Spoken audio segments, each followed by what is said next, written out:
li su may dégg wax ji yëpp moo di ne finalement malgré espoir yi ñu amoon yëpp. et puis soo ma bàyyi rek ma terminer li mu wax rek ci président Macky Sall li muy def tournée dam ne la état dafa am loi de finance initiale ak loi de finance rectificative tey mun nga jox budget defar ko soo demee ba ci kanam mu amaat yeneen yoo xam ne bokku ci woon ñu re-aménagé woon.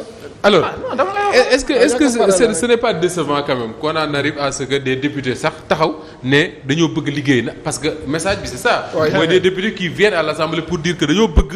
li tax ñu fal leen ñu koy def parce que le président ne leur permet pas ñu def ko. waaw Moustapha en fait li xew Assemblée nationale. dafay firndeel rek façon bi président Macky Sall di yore Sénégal. c'est-à-dire yeneen yi ñuy ooye les pouvoirs indépendants. mu nekk Assemblée nationale ak le pouvoir judiciaire.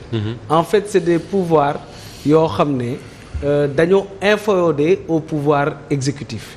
ba nga xam ne kenn amu si réellement indépendance d'agir ou d'avoir ton propre agenda. Vous vous rappelez bi président Macky Sall nekkee président assemblée. am na initiative bu mu jëloon. oui déglu Karim Wade. te ce qui lui a valu président Ablaye Wade ne ko delloo ma li ma la joxoon. Donc moom il agit en pire par rapport ak li Wade defoon. C'est-à-dire bi président Macky Sall ñëwee ba léegi est-ce que am na Assemblée nationale benn initiative de loi bu ñu jël. Assemblée du jël initiative. doon nañ ko reprocher législature bay jàll. waaw mais c'est sous président Macky Sall c'est parce que président Macky Sall. Député mi ak management assemblée ba mu fa teg ci ay waawam la ñuy doxee du ñu jël initiative bu fekkee ay député opposition ñoo jël initiative ci lu leen constitution may pour ñu def ay questions écrites questions orales normalement si l'institution fonctionne normalement sans mu am genre bàyyi ma laajte palais ndax d'accord nañu bii jàll palais ne la non bu benn dossier opposition jàll yow l'institution mais regarde comment la justice fonctionne. Regarde comment la justice fonctionne. Est-ce que mus ngeen gis plainte opposant bu justice traité. Vous vous rappelez il y a eu des plaintes OFNAC sax def na ay rapport confirmé benn plainte président Ousmane Sonko. Mais ils ont mis le coude. Même justice yenn dossiers yi on vous laisse pas traiter les dossiers. Donc président Macky Sall quelle que soit l'institution dans ce pays s'il n'est pas d'accord qu'un dossier soit traité que mu doon assemblée ou dans la justice le dossier ne sera pas traité et donc li mu wax gouvernement am ne c'est un gouvernement de combat noonu la jëlee l'Assemblée nationale c'est une assemblée de combat pour lui parce que c'est un combat politique noonu la jëlee justice c'est une justice de combat politique pour empêcher à ses opposants d'être candidats donc fonctionnement président Macky Sall. système am moom ni mu ko gisee système politique. noonu la Sénégal pour yow Amadou Mame Diop l'Assemblée nationale qu'il dirige dafa bokk ci benn système rek quoi. mais oui amul le poigne amul prise de décision. Donc il a bien choisi son nom. waaw du ma egg li koy gars yi di tuddee mais en réalité il a mis comme ni Boun Abdallah Dionne waxoon ne man quand le président me demande je serai un double bouton moom peut-être c'est un triple bouton mais dafa am loo xam ne bëgg naa ko laaj parce que boo xoolee ginnaaw bi ñu falee député yi sànq maa ngi koy laaj Diallo mais xëy na dafa xaw a fenatal mbir yi bi ñu falee député yi brusquement discours bi moo doonoon changement dina am rupture nit ñëpp amoon yaakaar tey bu ñu toogee presque 6 mois wala je sais pas ñaata mois la fi mu nekk nii exactement après ñu taxaw nañu finalement lañ doon bëgg a def assemblée yëpp amu fa est-ce que kon réussir ñu li ñu bëggoon ak fan la état bi jaar ba mën ko réussir bu fekkente ne député yi presque buñ ko mënee xayma daanaka ñoo tolloo assemblée nationale fan la état bi jaar ba lii yëpp mën a am assemblée.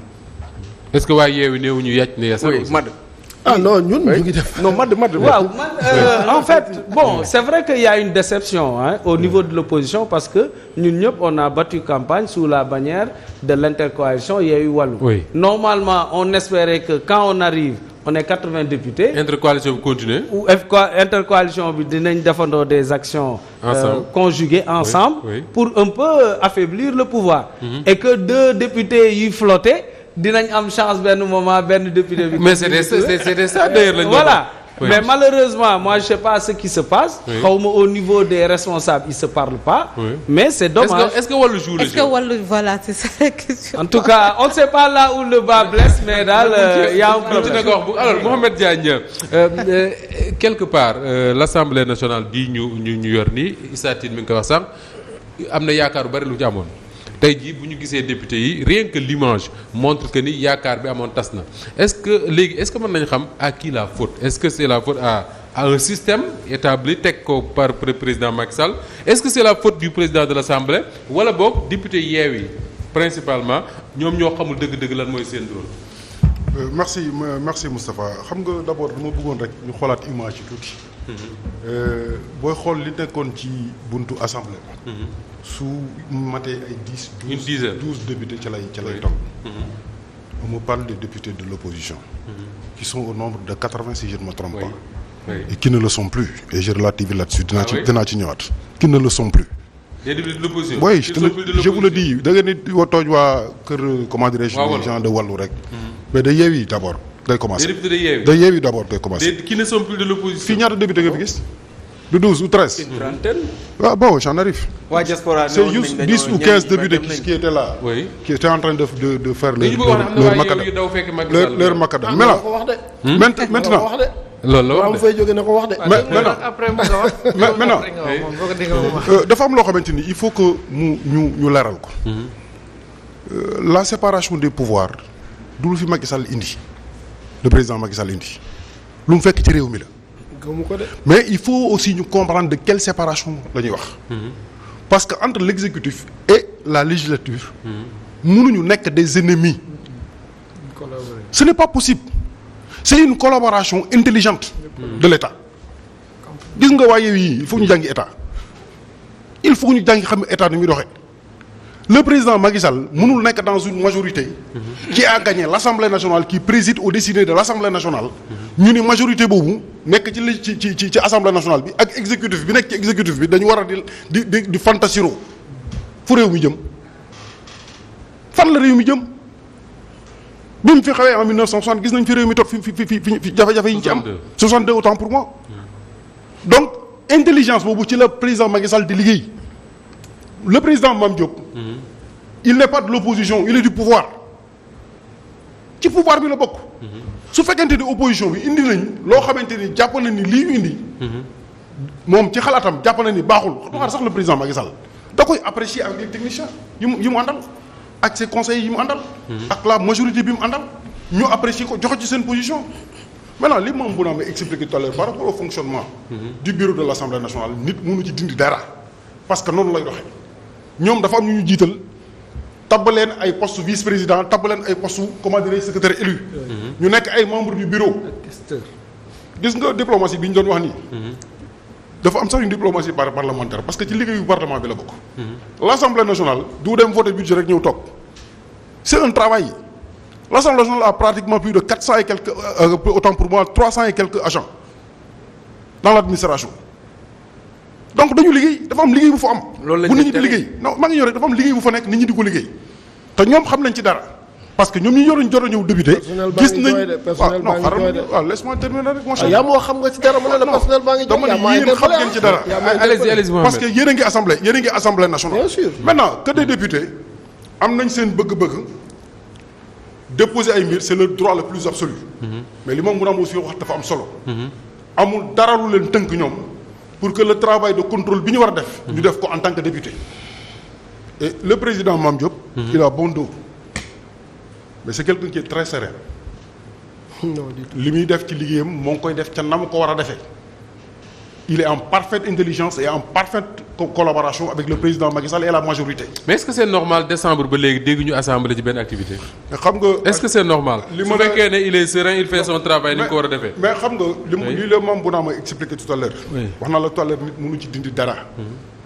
bureau assemblée nationale. ñoom ñooy organiser fonctionnement wu assemblée nationale à partir du règlement intérieur. oui. réunion yi ñu war a dajee. les missions yi député yi war a dem à l'extérieur.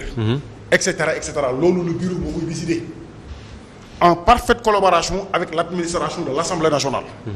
maintenant ñoom en tant que des députés jàpp naa ne ñi ma gis man. ci télé bii.